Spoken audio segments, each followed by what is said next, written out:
Okay, in this one, we want to talk about exactly what are differentials. So when the tangent line to a graph of f at a point C is used as an approximation of the graph of f, the quantity x minus c is called the change in x and is denoted by delta x.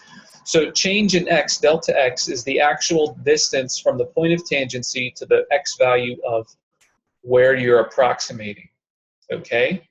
Delta y is the change in y values, okay, between the original y value, the y value on the original point, and the y value on the curve at the other point, okay? When delta x is small, the change in y, denoted by delta y, can be approximated as shown. The change in y is equal to f of c plus delta x, so f of x2 minus f of x1, so that's just change in y. Okay, that's approximated, though, by the slope times the change in x you can approximate. So the actual change in y is pretty much just y2 minus y1. But the approximate change in y is equal to the slope times the change in x. So for such an approximation, the quantity delta x is traditionally denoted by dx and is called the differential of x. And the expression f prime of x dx is denoted by dy and is called the differential of y.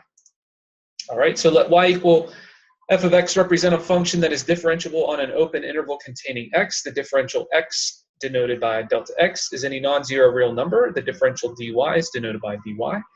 Is dy equals f prime of x times dx. In many types of applications, the differential of y can be used as an approximation in the change of y. That is, the change in y is approximately the differential of y, or delta y is approximately f prime of x dx.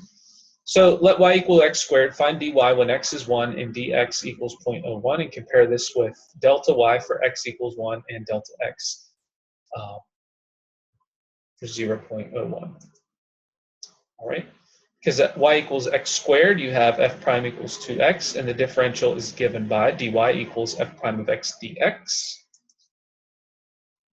So f prime of 1 times 0.01, because you're plugging in 1 to the derivative, and the delta x, or the dx, is 0.01.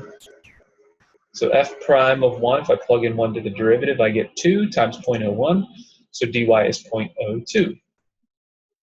Now, if I use delta x as 0.01, the actual change in y is the function evaluated at x plus delta x minus f of x. So if x was 1 and the change in x is 0.01, I'm going to evaluate the function at 1.01 and subtract from that the function value at 1, which is 1.01 squared. Remember, it's x squared, so it's 1.01 squared minus 1 squared, which is 0.0201. So geometrically, here's what's happening. Here's the parabola in black. The tangent line is in blue. Okay. Now, if I use the tangent line equation, the dy would give me the rate here, but the actual change in y is up here. So the change in y, delta y, is approximated by the differential y on dy, differential of y dy. So you could see that here it was an under approximation, it was a little bit low. But if your margin of error is like within 0.02 the approximation is pretty accurate. So trying to compare other values of dy and delta y, you will see that the values become closer to each other as delta x or dx approaches 0. In other words, as you get closer to 1 on the x-axis, the error or the difference between the true change in y and the approximate change in y, the difference between those two becomes less. And you can see that the curve and the graph actually become closer as you get closer to the point of tangency. So in example 2, the tangent line to the graph of f of x equals x squared at x equals 1 is y equals 2x minus 1, or you could think of it as in function notation of g of x equals 2x minus 1. For x values near 1, the line is close to the graph of x as of f as shown in the figure. So, for example, the function value at 1.01 we found was 1.0201, and the approximate value for the tangent line is g of 1.01, which is 1.02. You can see it's within 1/10,000.